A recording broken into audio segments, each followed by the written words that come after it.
I've been through several custody battles, and I was upset with the situation I was in. I lashed out at somebody that didn't deserve it. You ever think he said to his family? I'm sorry.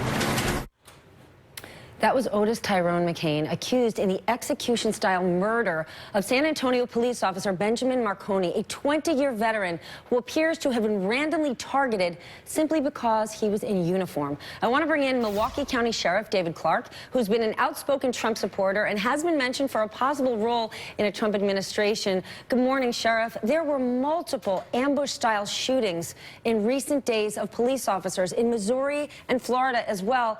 And to go broader, 58 officers have been killed by gunfire just this year compared to last year when it was 36. What do you think is going on here? Well, there's a number of things going on. One of them is this dangerous, hateful rhetoric, this anti-police rhetoric that has gone on in the United States for the last several years, which has emboldened people. There was a time in this country, and it wasn't that long ago, where crooks would be content with trying to outrun the police. The first thing they'd think of was run. But now they've been emboldened, and the first thing they do is think of shooting their way out of it and running second. Look, this is a sad day in America when it comes to this sort of stuff. Just with the things that you mentioned just the last couple days, ambush-style attacks against law enforcement officers is up 142%. Killings of police officers in the line of duty is up about 45% just in 2016 alone.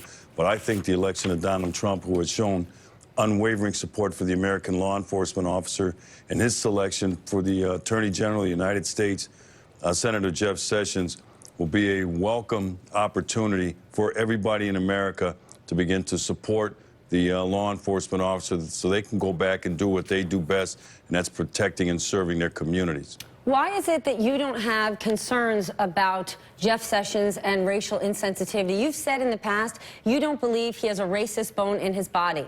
But if a police officer shoots an unarmed man, there's a very good chance that ends up in a Jeff Sessions Department of Justice. Many people in this country are concerned about Jeff Sessions as it relates to race relations.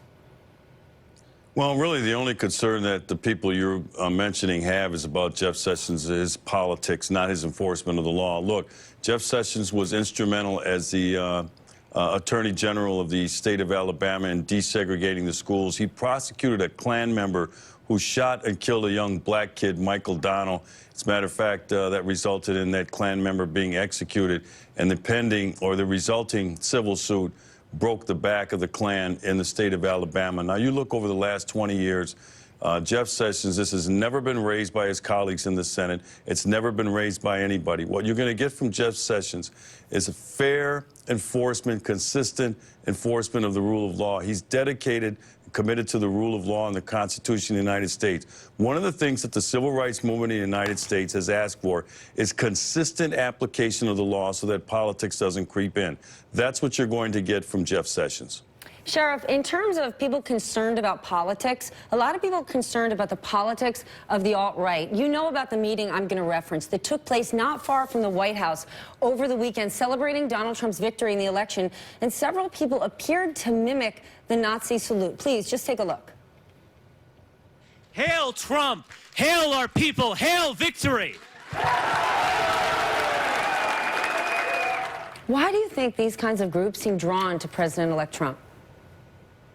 Well, I don't think these people are drawn to President-elect Trump. Look, you know, they aren't? 350 million people in the United States of America. People are free to do what they want to do. Some of it is repulsive. Oftentimes it is from both sides. Look, those are people on the margins.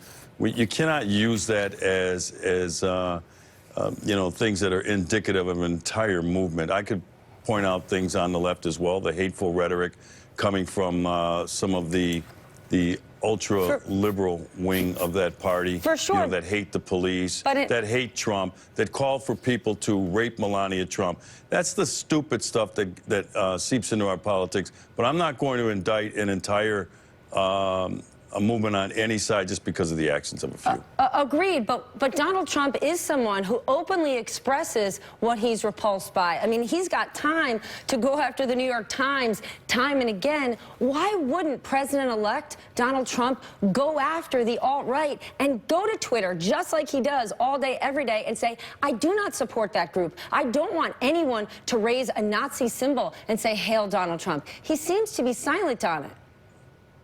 Well, he doesn't seem to be silent. Look, if every time some idiot says something that he has to then respond to, he'll never get the work done of the American people. He's busy putting his transition together. But he comments on loads of things. He's got time to go after the New York Times, right. Hamilton cast members, and he doesn't want to mention this? Well, look, President Barack Obama, I haven't seen him go after the people on the left who are hating on the police, who are hating on Republicans and conservatives. He hasn't done that either. Presidents don't have time to lower themselves down into the minutia of everything that everybody in the United States says. I know Donald Trump. I've spent personal time with him, not just in a rope line. He's a fair individual. He is also not a racist. These are political slander. That's all this is. This is what goes on when the left cannot say anything nice about somebody on the right. They'll throw the R word out there and watch them twist in the wind as they sit up there and then try to deny the fact that, that claim is true. So, look, everybody needs to settle down. Donald Trump on January 20th is going to be the president of the United States. There are people who still find that unsettling, who have not accepted the election results. Give the man a chance.